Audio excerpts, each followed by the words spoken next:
Welcome to Reddit Stories. And today's story is one of the most viral tales recently shared anonymously on Reddit.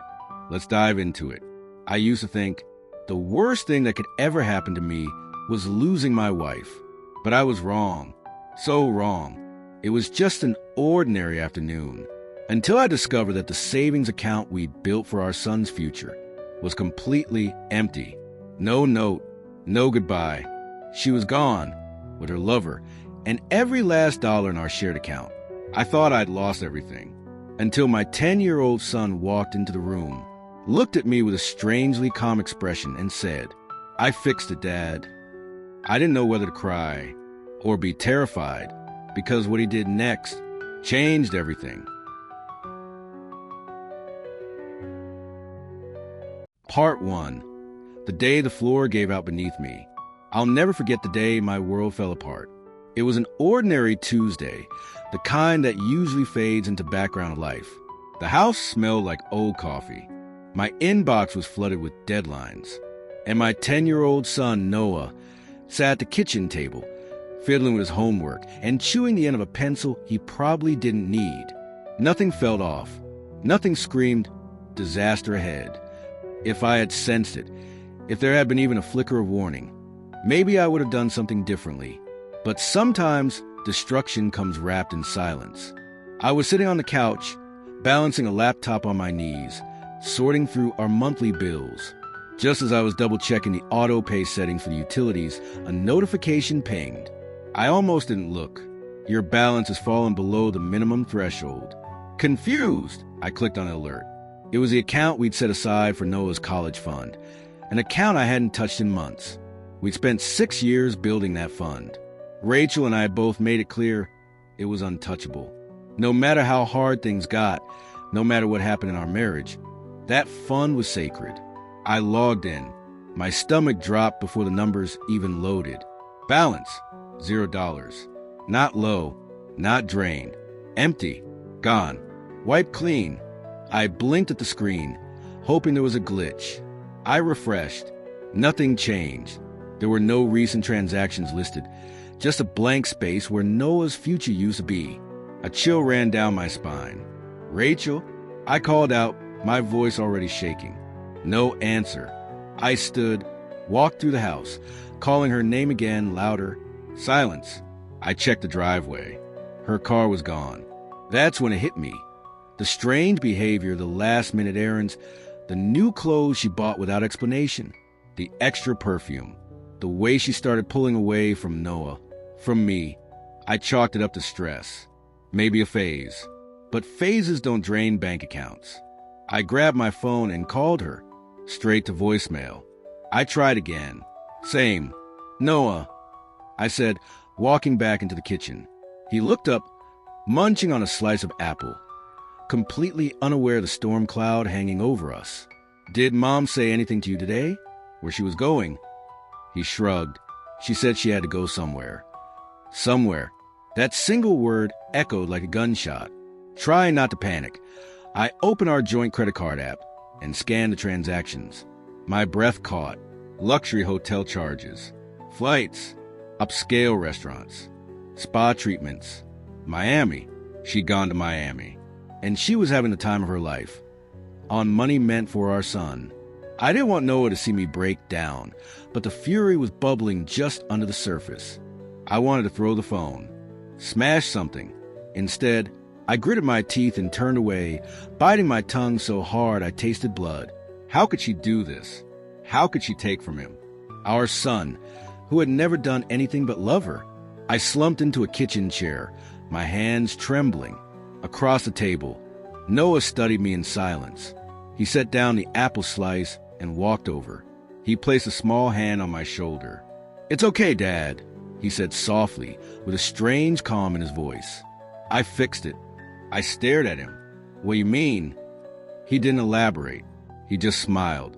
At the time, I thought it was just a child way of comforting a parent. But something about the way he said it, the way he looked at me, felt different. Too measured. Too certain. I didn't have the energy to press him. I didn't have the strength for anything but heartbreak.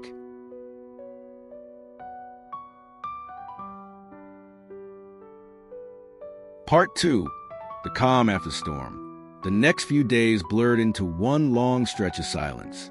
I was going through the motions, waking up, making coffee, driving Noah to school, but nothing really stuck. Every moment felt like I was watching my life from the outside, like someone had pressed pause on everything that mattered and forgot to hit play again. Noah, though he was strangely okay, too okay, he still packed his backpack each morning without needing to be told. Still double-knotted his shoelaces the way I'd shown him years ago. Still hummed that little offbeat tune under his breath when he was focused on something. It unsettled me more than if he had fallen apart completely. I tried not to read too much into it. Maybe he was still in shock.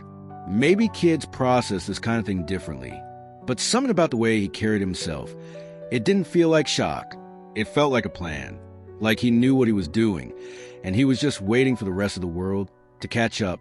I started noticing little things. The way he'd disappear into the garage for hours, door locked, music on low. The way he'd close his laptop every time I walked into the room. The way he asked questions, pointed, grown-up questions about money, about Rachel's accounts, about how bank transfers worked. The first time he asked if I knew Rachel's email password, I thought he was just being curious. But then he asked if she had ever mentioned a crypto wallet or something called a shell company. And I stopped what I was doing and just stared at him.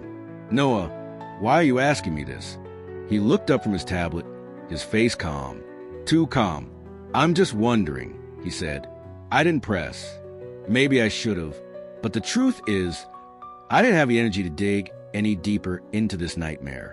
I was still reeling from the fact that Rachel, my wife, my partner of 15 years, had drained Noah's college fund and vanished with a man who wore Gucci belts and posted motivational quotes on Instagram. I spent most of my evenings on the couch, staring at nothing. Sometimes I'd open the laptop and scroll through photos of us before birthdays, beach days, a blurry selfie from the pumpkin patch where Rachel had insisted we all wear matching flannel. I wanted to delete them, but I couldn't bring myself to. Not yet. Noah never asked about her. He never mentioned her name, never cried, never acted out. That silence was heavier than any tantrum could have been. Then, one night, I found him asleep on the living room floor. He had a blanket wrapped around his shoulders, his tablet beside him, still glowing. I picked it up gently to turn it off, and what I saw stopped me cold. Lines of code. Not a game, not YouTube. Code.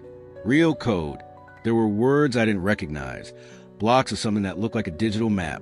A web of connections, names, email addresses, financial institutions. There, right in the center, circled in red, Rachel Anderson, my ex-wife. Noah stirred, blinking up at me with sleepy eyes. What's this? I asked, keeping my voice as calm as I could. He yawned. Homework. No, it's not. He rubbed his eyes, sitting up. It's nothing, Dad. Just playing around. Playing around with what? Our lives. He looked at me then, and for the first time in days, I saw something flicker in his eyes. Not fear, not guilt, resolve. Don't worry, he said softly. I'm fixing it. I wanted to argue, to tell him he shouldn't be the one carrying this. But I couldn't find the words, because deep down, part of me wanted him to succeed. Part of me was desperate for someone to fix it, because I couldn't, and maybe, just maybe, he already had a plan. Part 3, a call from the past. It happened on a Thursday. The kind of dull, gray ski day where nothing feels urgent and everything feels a little too quiet. I was standing at the kitchen sink, rinsing out a coffee mug when my phone buzzed on the counter. Rachel. Her name lit up the screen like a ghost. For a moment, I just stared at it, hand frozen midair, water still running. She hadn't called since the day she left. Not once. Not to explain. Not to check on Noah. Not to say sorry. And now, suddenly, she was calling. I let it ring. Once. Twice. Then I picked it up. What do you want? I said, no warmth in my voice. There was a pause. Then, a shaky breath. Ethan, she said, her voice small and fragile. I need help. I almost laughed. Help? From me? You emptied our son's college fund and ran off with your boyfriend. I said coldly. Why the hell would I help you? I didn't know, she said quickly. I didn't know he was like this. I thought, he said. What, Rachel? That love justified stealing from your child? That blowing our future apart was worth a weekend in Miami with a guy who wears designer cologne and calls himself D. She sniffled. He's gone, Ethan. Disappeared. His accounts are frozen. So are mine. I don't have anything. No money, no ID, nothing. And now the police are looking into me, and I don't know what to do. My stomach turned. You're telling me this like I'm supposed to care, I said. I made a mistake, she whispered. No, I snapped. You made a choice, and now you're finally feeling the weight of it. Silence. I was about to hang up when Noah walked into the kitchen. He glanced at me, then at the phone. Is that Mom? He asked. I hesitated. Yeah. Put her on speaker, he said. Noah, trust me, Dad. Please. There was something in his voice, something steady, sharp. I didn't know what he was planning, but I hit the speaker button. Rachel, I said, you're on speaker now. Noah's here. There was a pause. Then her voice softened. Noah, baby, it's Mommy. I'm so sorry. Save it, Noah said, his voice flat. You're not calling because you miss me. You're calling because you're scared, because your little fantasy exploded and now you're stuck. Rachel gasped. That's not true. You took my future, Mom, he said. You stole my college fund. You walked away like it didn't matter. And now you want our help? That's pathetic. I looked at my son, stunned. He sounded older, colder. Please, Rachel whispered. I didn't mean for any of this. You didn't mean to get caught, Noah corrected. That's different. She sobbed on the other end, but he didn't flinch, didn't soften. Don't worry, Mom, he said finally. I already helped you. What? She said confused. What do you mean? Let's just say, he replied, you won't have to worry about Damien anymore. Then he hung up. The call ended with a beep, but the silence that followed was deafening. I turned to Noah, my throat dry. What did you mean by that? He looked up at me, expression calm. I told you, Dad, he said quietly. I'm fixing it. Part 4, the second storm. I didn't sleep that night. How could I? Noah's words echoed through my mind like a haunting rhythm I couldn't silence. I'm fixing it. At 10 years old, my son had said it with the calmness of a seasoned man. No panic, no hesitation, just assurance. And that scared the hell out of me. I wanted to ask him what he'd done, what he meant, but a deeper part of me was afraid of the answer. I thought I could get ahead of it, monitor him, keep him away from whatever he was scheming. But by morning it was too late. The phone rang again. Not Rachel. A blocked number. I should have ignored it. But curiosity got the best of me. Hello. A voice I didn't recognize answered. Low, rough, dangerous. You think this is over, Ethan? It was Damien. My pulse spiked. I gripped the edge of the kitchen counter. Excuse me? You heard me, he growled. You and your little hacker think you can mess with me? Take my money, wreck my accounts, feed the cops, all that crap? I didn't say a word. You don't know who you're dealing with, he continued. You think this is over? It's not. I know where you live. I know where your kid goes to school. You want to play dirty? Fine. Let's play. I didn't wait for more. I hung up. My hands trembled as I locked every door and double-checked every window. Damien wasn't just angry. He was desperate. And desperate men don't think. They react. Noah wandered into the living room, barefoot, his eyes still groggy from sleep. Dad, he asked, what's wrong? I tried to lie. I really did. Nothing. Just got a weird call. Noah stared at me for a moment. Then he sat down, grabbed his tablet, and began typing. Calm. Focused. Too focused. Noah, I said, crouching next to him. If you've done something serious, you need to tell me. Damien's threatening us now. He didn't look up. I know, he said softly.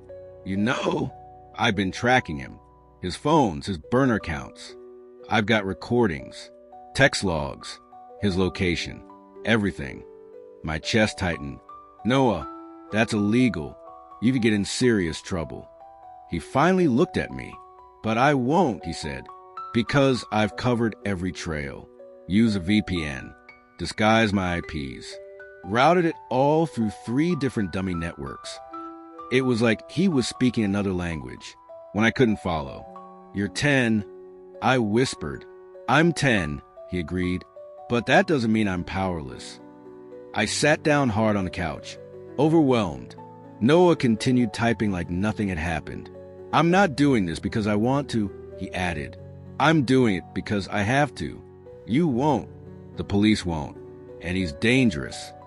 I should have stopped him right there. I should have taken the tablet, called the authorities, done something. But I didn't, because deep down I knew he was right. Later that night, I caught Noah in the garage again. He'd covered the whiteboard with a sheet, but I saw the edge of a flowchart peeking out. Lines, names, arrows, dots that formed a spiderweb of connections. I didn't ask, because the fear of hearing what he might say was worse than the silence. We both slept with our doors locked that night. And even though the house was quiet, the air was thick with something that felt a lot like war. Part 5, the last move. The house was silent the next morning. Too silent. Noah sat at the kitchen table, eating a bowl of cereal like it was just any other day, legs swinging, spoon clinking against the ceramic. But I knew better. I could see the tension in his jaw, the stiffness in his posture, like a soldier waiting for orders, or maybe giving them.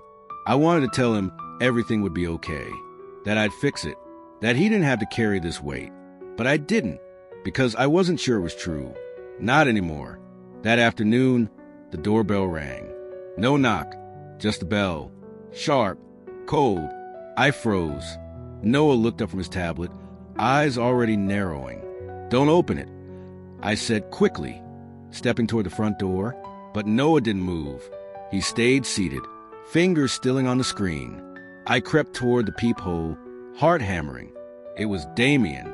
He looked like hell, disheveled, eyes bloodshot, lips tight with fury. His clothes hung on him like they hadn't been washed in days. I didn't open the door. I didn't have to, because he kicked it open, though it splintered near the lock, and the door swung inward, slamming against the wall. He stepped inside without hesitation. Where is he? Damien spat, scanning the room. Where's your little freak of a kid? I moved in front of him, hands out. Get out of my house, Damien. Your house, he scoffed. You think this is over? You think I'm just going to roll over because some brat with a laptop played spy games? Noah appeared then, quiet, barefoot, calm. I'm right here, he said. I whipped around. Noah, go to your room. No. He stepped forward. I told you I had one more move, Dad, he said softly. This is it. Damien laughed, loud and bitter. Oh, this ought to be good. Noah reached into the pocket of his hoodie and pulled out a small black box. A tiny antenna stuck from one end. It blinked with a red light. What is that? Damien barked. Noah didn't flinch. It's already done. What the hell are you talking about? Noah held up the device. I triggered the upload the moment you walked in. Every threat you've made, every text, every voicemail, every bank transfer, every lie, all of it's already been sent to the FBI, the local PD Financial Crimes Division. You're bluffing, Damien said, but his voice cracked. Noah tilted his head. Am I? Damien lunged, and then the sirens. Red and blue lights painted the walls of our home in fast, flickering bursts. Tires screeched outside. Doors slammed. Damien's eyes went wide. He turned to bolt, but it was too late. Police officers swarmed in, shouting commands. Guns drawn. Damien hit the ground, hands behind his head. I just stood there, frozen, the whole scene playing out in slow motion. The shouting, the cuffs, the questions. And Noah, he didn't blink, didn't flinch. He watched it all happen like he'd seen it before in his mind 100 times, like he'd planned for it, because he had. After they took Damien away, I sat on the front steps. The broken door leaned against the wall. My hands were shaking. Noah sat beside me. I didn't look at him. Not yet. I was still trying to process what had just happened. "He's gone now," Noah said. "He won't come back." I nodded slowly. "You shouldn't have had to do this," I whispered. "I know," he said. I finally looked at him, and what I saw scared me more than anything else. He wasn't proud. He wasn't smug. He was numb. "You were supposed to be a kid," I said, voice cracking. "You were supposed to be at the park, not fighting cyber wars against criminals." He didn't answer. He just sat there, watching the flashing lights fade in the distance. And then, softly, like he wasn't even talking to me, "I didn't do it to win, Dad." I turned toward him. I did it so he could finally breathe again. And I understood. Too much had been taken from him, from both of us. His childhood, our peace. Rachel had started it. Damien had made it worse. But Noah had ended it, not with rage, not with violence, with cold, precise resolve. That night, we slept with the windows open for the first time in months. No alarms, no panic, just the sound of the wind. And even though a part of me was terrified of what Noah might become someday, another part, deep down, was just proud of the boy who had refused to break. Today's story may be over, but the feelings still linger: sorrow, pain, and a spark of hope. A 10-year-old boy stood up to protect his family in a way no one saw coming. Right or wrong, one thing certain: he refused to break. If this story touched your heart, please like the video, comment your thoughts below, and subscribe to Reddit Stories so you never miss another gripping, emotional tale like this one. Thank you for watching. We'll see you in the next story.